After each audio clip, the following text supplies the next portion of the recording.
Hello guys, welcome to my YouTube channel maths Guru by Neeraj sir. तो आज देखिए, आज जो हम लोग देखेंगे वो क्लास 9 का जो है एक्सरसाइज 15 का क्वेश्चन नंबर 20 देखेंगे। तो इससे पहले की वीडियो में जो है बाकी का क्वेश्चन मिल जाएगा, तो आप वहां से आप उसे देख लीजिएगा। इस वीडियो के डिस्क्रिप्शन में भी उसका हम लिंक डाल देंगे। तो चलिए देखिए, ये जो हमारा क्वेश्चन है दीर्घ उत्तरीय है, थोड़ा सा लंबा होगा। तो देखिए क्वेश्चन कहता है, बिना ढक्कन के एक बेलनाकार पात्र के दोनों तरफ कलाई की जानी है। यदि पात्र के आधार का व्यास 1 मीटर तथा उसकी ऊंचाई 1.4 मीटर हो तो 2.2 रुपये प्रति 1000 वर्ग सेंटीमीटर की दर से उस पर कलाई करवाने का व्यय ज्ञात कीजिए, यानी खर्च बताना है। तो चलिए देखिए हमें क्या करना होगा। तो ये हमारा प्रश्नावली 15 होगा, इसका क्वेश्चन नंबर 20 होगा। और कहा है कि इसे जो है एक ढक्कन, बिना ढक्कन की एक बेलनाकार पात्र है। तो हम क्या करेंगे कि बेलन का जो है वक्र पृष्ठ क्षेत्रफल निकालिए। तो यहाँ लिखेंगे बेलन का, लेकिन हमें दिया क्या सब है। तो यदि पात्र के आधार का व्यास, तो बेलन के आधार का व्यास दे दिया, आधार का व्यास। अगर व्यास जो है हमारा कितना दिया हुआ है, तो चूंकि ये जो हमारा रुपया दिया है ना वो सेंटीमीटर में दिया है, तो आप इसे किस में बदल लीजिए, सेंटीमीटर में। तो 1 मीटर कह दिया, तो ये 1 मीटर बराबर कितना हो जाता है, तो 100 सेंटीमीटर होता है। तो सेंटीमीटर में चेंज कर लिए। और ऊंचाई भी जो दिया है मीटर में, तो ऊंचाई बराबर हमारा कितना हो जाएगा, तो 1.4 मीटर है, तो 100 से गुना कर देंगे तो सेंटीमीटर में आ जाएगा, नहीं 140 सेंटीमीटर हो गया। अब क्या कीजिए, तो बेलन का वक्र पृष्ठ क्षेत्रफल निकालिए। तो यहाँ लिखेंगे बेलन का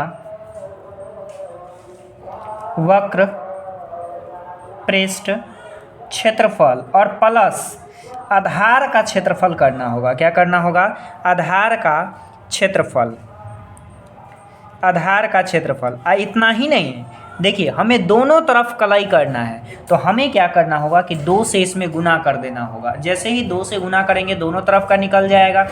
तो बेलन का वक्र पृष्ठ क्षेत्रफल क्या जानते हैं, तो जानते हैं 2πr/h।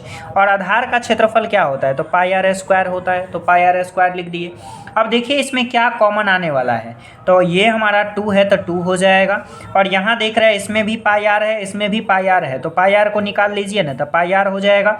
यहाँ से हम πr निकाल लिए तो बचा क्या, 2h बचा। तो यहाँ लिखेंगे 2h और प्लस यहाँ से πr निकाले हैं, आप एक ही r निकाले हैं, दोनों नहीं निकाले हैं, इसलिए हमारे पास यहाँ एक r जो है क्या हो जाएगा, बच जाएगा। अब इसमें वैल्यू को क्या कीजिए, तो पुट कीजिए। तो ये हो जाएगा हमारा 2 इंटू, लेकिन पाई का वैल्यू क्वेश्चन में कह दिया कि आप 22/7 नहीं ले सकते हैं, तो भाई लेंगे क्या, तो लेंगे 3.14। और r कितना है, तो r हम निकाल चुके हैं, ये हमारा व्यास है। अगर यहाँ से हम त्रिज्या निकालते हैं तो त्रिज्या बराबर क्या हो जाता है, r बराबर d/2, यानी इसमें 2 से भाग दे देंगे तो ये हो जाएगा 100/2 बराबर कितना, 50 सेंटीमीटर। यानी त्रिज्या हमारा कितना निकल गया, तो त्रिज्या जो निकला ये निकला 50 सेंटीमीटर। और इंटू 2 रहने दीजिए। ऊंचाई कितना है, तो ऊंचाई है 140, आप प्लस ये कितना हो जाएगा, 50 हो जाएगा, तो 50 लिखिए।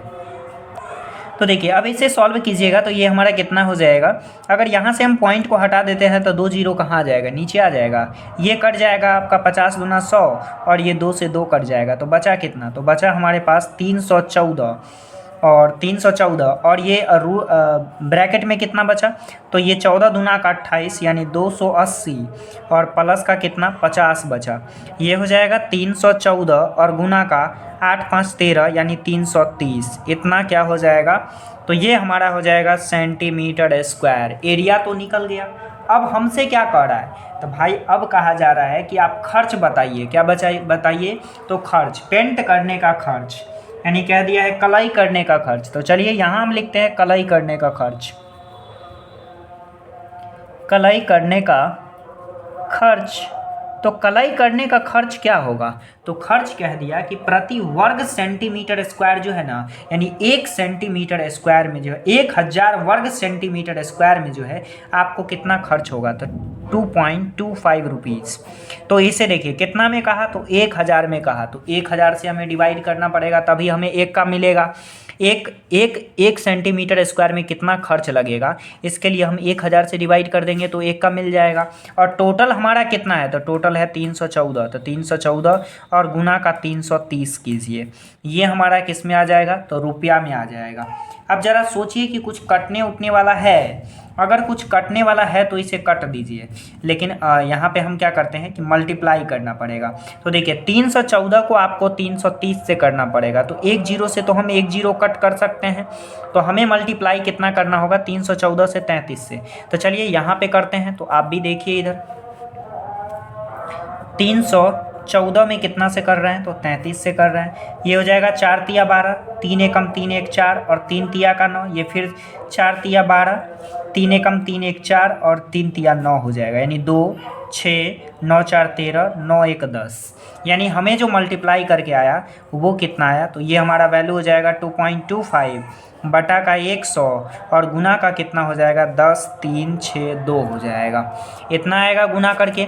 अब फिर किससे गुना करना पड़ेगा, तो अब हमें इससे गुना करना पड़ेगा इसको। तो चलिए इससे हम गुना करते हैं।